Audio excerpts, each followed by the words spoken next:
ನಿಮ್ಮ ವಾಹಿನಿ.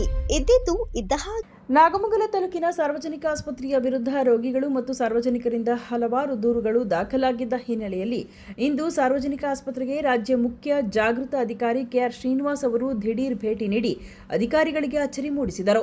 ಸಾರ್ವಜನಿಕ ಆಸ್ಪತ್ರೆ ರೋಗಿಗಳ ವಾರ್ಡ್ಗಳಿಗೆ ಭೇಟಿ ನೀಡಿ ರೋಗಿಗಳೊಂದಿಗೆ ಕುಂದುಕೊರತೆಗಳನ್ನು ವಿಚಾರಿಸಿ ಚರ್ಚೆ ನಡೆಸಿದರು. ನಂತರ ಕಚೇರಿಗೆ ತೆರಳಿ ಸಂಪೂರ್ಣ ಕಡತಗಳನ್ನು ಪರಿಶೀಲನೆ ನಡೆಸಿದರು.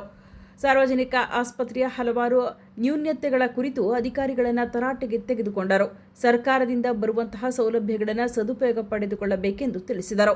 ಅಧಿಕಾರಿಗಳ ವಿರುದ್ಧ ಅಸಮಾಧಾನವನ್ನು ಹೊರಹಾಕಿದ ರಾಜ್ಯ ಮುಖ್ಯ ಜಾಗೃತ ಅಧಿಕಾರಿ ಕೆಆರ್ ಶ್ರೀನಿವಾಸ್ ರವರು ಅತ್ಯುತ್ತಮವಾದ ಸೌಲಭ್ಯವಿರುವ ಈ ಆಸ್ಪತ್ರೆಯಲ್ಲಿ ನುರಿತ ತಜ್ಞ ವೈದ್ಯರುಗಳಿದ್ದರೂ ಕೂಡ ಹೆಚ್ಚಿನ ಸಂಖ್ಯೆಯ ರೋಗಿಗಳನ್ನು ಬೇರೆ ಆಸ್ಪತ್ರೆಗೆ ಶಸ್ತ್ರಚಿಕಿತ್ಸೆಗೆ ಕಳುಹಿಸಿರುವುದು, ಔಷಧಿಗಳಿಗೆ ಖಾಸಗಿ ಮೆಡಿಕಲ್ಗಳಿಗೆ ಚೀಟಿ ಬರೆಯುವುದು, ಈ ಟೆಂಡರ್ ಪ್ರಕ್ರಿಯೆ ನಡೆಸದಿರುವ ಬಗ್ಗೆ ಅಧಿಕಾರಿಗಳನ್ನು ತರಾಟೆಗೆ ತೆಗೆದುಕೊಂಡರು.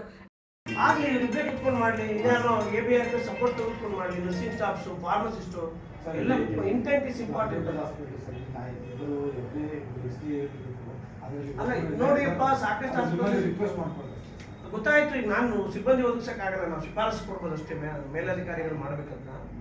ನಿಮ್ಮ KDPP ನಿಯಮ ಉಲ್ಲಂಘನೆ ಮಾಡೋದು ಜೈಲಿಗೆ ಹಾಕ್ಬೇಕು 23 ಹೌದಲ್ವಾ? ಯಾರು ನಾನು ಇನ್ನೊಬ್ರು ಯಾರು ಆಡಿಟ್ ಮಾಡಿದ್ರು ಸಮಸ್ಯೆಗೆ ಸಿಕ್ಕೋತೇನೆ. ಇಮೇಲೆ ಯಾವುದಾದ್ರೂ ಈ ಪ್ರಕ್ರಿಯೆ ಆಗಬೇಕು ಗ್ಯಾರಂಟಿ ಸರಿ. ನಾಳೆಯಿಂದ ಪ್ರೊಸೀಜರ್ ಮಾಡಿ. ಯಾಕೆ ಮಾಡಿಲ್ಲ ಇಲ್ಲ ಸರಿ? ಹೊಸ ಸರ್ಕ್ಯುಲರ್ ಕೊಟ್ಟು 3 ತಿಂಗಳಾಯ್ತು ನನಗೆ. ಜಮ್ಮಲ್ಲೇ ನೋಡಿದಿರಲ್ಲಪ್ಪ, ಮೇ ತಿಂಗಳು ಸರ್ಕ್ಯುಲರ್ ಬಂದಿತ್ತು.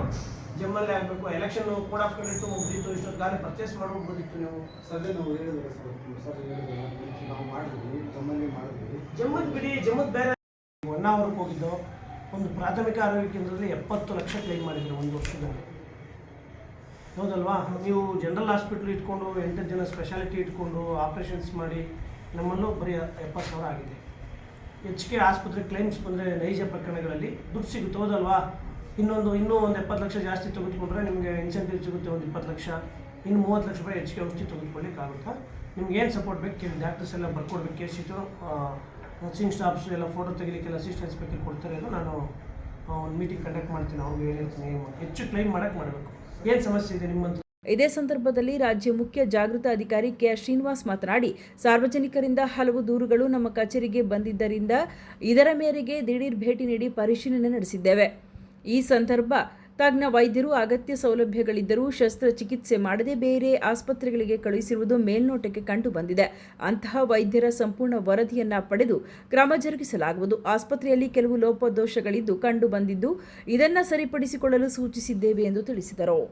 ಸಾರ್ವಜನಿಕರು ಯಾವುದೇ ದೂರುಗಳಿದ್ರೂ ಕೂಡ ಆಸ್ಪತ್ರೆಗಳ ಅವ್ಯವಸ್ಥೆ ಕುರಿತಾಗಿ ನಮಗೆ ದೂರನ್ನು ಬರೀಬಹುದು. ಮುಖ್ಯ ಜಾಗೃತ ಅಧಿಕಾರಿ, ಆರೋಗ್ಯ ಸೌಧ, ಮಾಗಡಿ ರಸ್ತೆ, ಬೆಂಗಳೂರು ಈ ವಿಳಾಸಕ್ಕೆ ದೂರು ಬರೆದ್ರೆ ನಾವು ಅಪರಾಧದ ಆಧಾರದ ಮೇಲೆ ನಾವು ವಿಚಾರಣೆಯನ್ನು ಕೈಗೊಳ್ತೇವೆ. ನಮ್ಮ ಕಚೇರಿಯಲ್ಲಿ ಯಾವುದಾದ್ರು ಆಸ್ಪತ್ರೆಯಲ್ಲಿ ಹಣಕಾಸು ದುರ್ಬಳಕೆ ಮಾಡ್ತಾ ಇದ್ದರೆ, ನಾಗರಿಕರನ್ನ ಸೌಜನ್ಯಯುತವಾಗಿ ಮಾತಾಡಿಸಿಲ್ಲ ಅಂದರೆ, ವೈದ್ಯರು ಅಥವಾ ಸಿಬ್ಬಂದಿಗಳು ಸರಿಯಾದ ಸಮಯಕ್ಕೆ ಬರ್ತಾ ಇಲ್ಲ, ಔಷಧಿಗಳನ್ನ ಹೊರಗಡೆಗೆ ಬರೀತಾ ಇದ್ದಾರೆ, ಅಥವಾ ಏನಾದರೂ ನಿರೀಕ್ಷೆ ಮಾಡ್ತಾ ಇದ್ದಾರೆ ರೋಗಿಗಳಿಂದ, ಈ ಎಲ್ಲ ಪ್ರಕರಣಗಳಲ್ಲಿ ಲಂಚ ತೆಗೆದುಕೊಳ್ತಾ ಇರೋದು, ಇದನ್ನು ನಮಗೆ ದೂರುಗಳನ್ನ ಬರೆದ್ರೆ ಖಂಡಿತ ವಿಚಾರಣೆ ಮಾಡಿ ಶಿಫಾರಸು ಮಾಡ್ತೀವಿ. ಈಗಾಗಲೇ ಅನೇಕ ಜನರನ್ನ ಅಮಾನತಿಗೆ ಶಿಫಾರಸುಗೊಳಿಸಲಾಗಿದೆ, ಅಮಾನತು ಆಗಿದ್ದಾರೆ ಕೂಡ ಜಾಗೃತ ಅಧಿಕಾರಿಗಳ ವರದಿಯಿಂದ. ಈ ದಿವಸ ನಾಗಮಂಗಲ ತಾಲೂಕು ಸುದ್ದಿ 3 ವಾಹಿನಿಯ ಹೆಚ್ಚಿನ ಮಾಹಿತಿಗಾಗಿ ಸಬ್ಸ್ಕ್ರೈಬ್ ಆಗಿ ಹಾಗೂ ಬೆಲ್ ಬಟನ್ ಒತ್ತಿ.